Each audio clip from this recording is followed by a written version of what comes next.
Out of my entire top 50 list, and when it comes to a lot of the cars that I talk about on the channel, in Unsung Heroes for instance, as a perfect example, I love cars that try and succeed as well in being different, but sometimes not just different for the sake of it, but different and good. There are plenty of cars that are different, but that doesn't make them necessarily worth your time. This is one of the occasions where I think a manufacturer didn't just do something different, they did it so well. Because this car, the Edonis from B Engineering, is a supercar which there are far too few people talking about. Now, from one point of view, it's understandable. It's super rare, super exclusive, has kind of a murky backstory. So for those who are unfamiliar with the Edonis, what is it? And why is it in number 4 on my list? Even higher than an MC12 or a Zonda F or a number of others. Well, the Edonis is an occasion in a very similar way to a lot of the other cars that I've talked about, such as Maciel going bankrupt, or the SVR from MG having a ridiculously troubled production run, or a number of others, even the Chaparral, for instance, the 2J, didn't exactly have a great racing career, it didn't even win a race. Yet this occasion is when something bad happened, but in a very Phoenix-like way, something good came of it.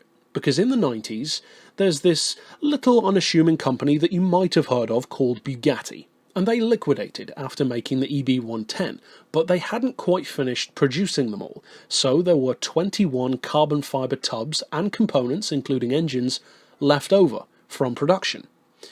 Now, those engineers, the B engineers, if you will, decided that they didn't want to just sell off those things or do whatever with them. Why not just make another supercar? So they did. And the funny thing is, the supercar that they ended up producing actually looks a lot closer to the original EB110 prototype than the EB110 ended up looking. If you compare it to that prototype, it really looks nothing like it. The Edonis, on the other hand, looks a whole lot like that car. It has a much more race kind of vibe to it, almost with some Le Mans inspiration in there, if you will. Now, it's certainly a unique looking car, kind of asymmetrical in places, which I love. It's got one of the hugest windscreens I've ever seen in any vehicle, which must be a right pain in the butt to replace if you get a crack in that thing, especially given that there are only 21 of them in the world. So what's inside the car? What makes it special? Because, of course, there are no Bugattis in my top 50, no Veyron, no EB110, and I don't even talk about them that much. So why do I love this one?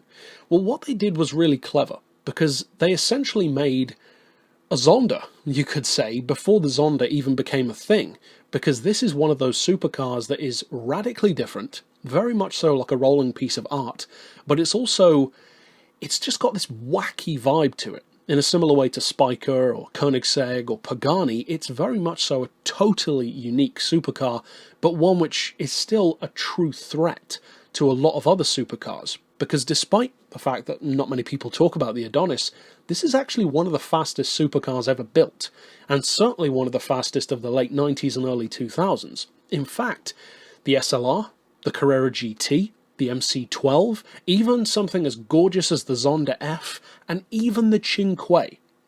They're all slower than this. And yet it's a car that most people don't even know about. This is a 229 mile per hour car.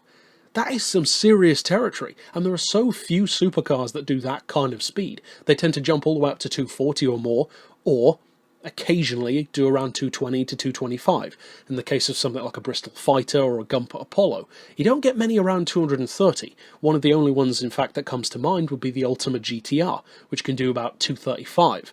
Apart from that, or actually also the Roof CTR3, that can also do around 235.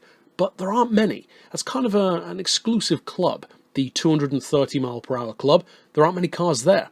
And another one that's just come to mind is, of course, the Huayra. Now, speaking of the Huayra, of course from Pagani, it would take over a decade for the Huayra to match the raw spec that this car had in 2001. This is a 720 horsepower car using the same essential 3.5 litre turbocharged V12 mid-mounted that the EB110 had.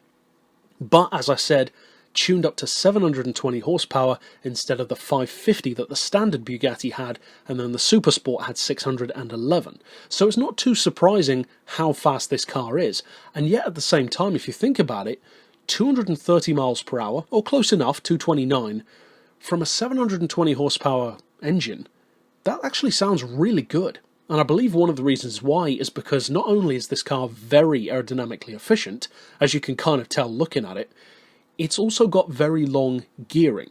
Now, one of the disadvantages of that, coupled with the fact that it doesn't have all-wheel drive as the EB110 had, this is a rear-wheel drive car, it's not quite as quick off the line. It's, as far as I'm aware, capable of hitting 60 in about 4 seconds, or just under, which doesn't sound that great. But that's not bad. I mean, the fact that it can do 229 kind of makes up for it. In fact, in a funny sort of way, the performance on this is actually very similar to a certain motorbike, which I have a lot of love for. Now, this car is super exclusive. As I said, only 21 produced. I believe the price tag when it was new was something like £440,000. Doubtless, they cost a whole lot more than that these days. I haven't seen one for sale ever, I don't think, but if you could perchance see one on like Top Marks or something like that for sale in Abu Dhabi maybe, you're looking at, I should think, easily 700 or 800 grand, maybe even over $1 million now. That wouldn't surprise me at all. It's the kind of supercar which you never see them around. If you do, there's a 50-50 chance that you won't even know what the car is because so few people do. And when you see one, it's such a special occasion. As I mentioned in the previous episode about the Maserati MC12, there are certain supercars which go way beyond just being exclusive or really cool. They're unicorns. They really are. And the Edonis is about as much of a unicorn as you can get. I would put this in the top tier of unicorn supercars, up there with stuff like the Door 962 road car, the Chopin 962CR, the Koenig C62. Those are basically all three variants of the same essential Porsche, but that kind of thing. These supercars that you just don't see. Now, I was fortunate enough to actually see a Chopin at Goodwood, but again, it's just such a special occasion, almost, to see this car in the flesh, because you just don't see them, or a Lister Storm, even. It's a cool car. It doesn't try to be, it just is. And this car never went racing. As far as I'm aware, it never broke any speed records or sales records, certainly not. It just quietly took what was left over of Bugatti and turned it into this amazing phoenix of a car rising from the ashes. To me, the Edonis is a gorgeous supercar. It could even be called a hypercar if you wanted it to, given just how fast it is. And when it comes to something like a dream garage, for instance, or dream cars specifically, this is always one of those which comes so high for me in my options, up there with some of the best of them, like the Zonda Fs and the MC12s. And in fact, I almost put this car in number 3, but there's one other supercar in particular, which I believe I would actually choose over this one. But they're so close in terms of how much I love them both, purely as like a weekend toy in my dream garage, that it can flip-flop to me. Both of them can flip-flop back and forth. This is definitely the exact kind of supercar that I would actually buy if I had that kind of cash. It's got the presence, it's got the exclusivity, it's got the oddball factor, it's overwhelmingly fast, and it's such a cool, underrated car, almost like a combination of, in some ways, a Mosler and a Zonda F. The rarity and undervalued nature of a Mosler with just this attention to detail, the oddball factor of a Pagani. That's a pretty cool combination, I'd say.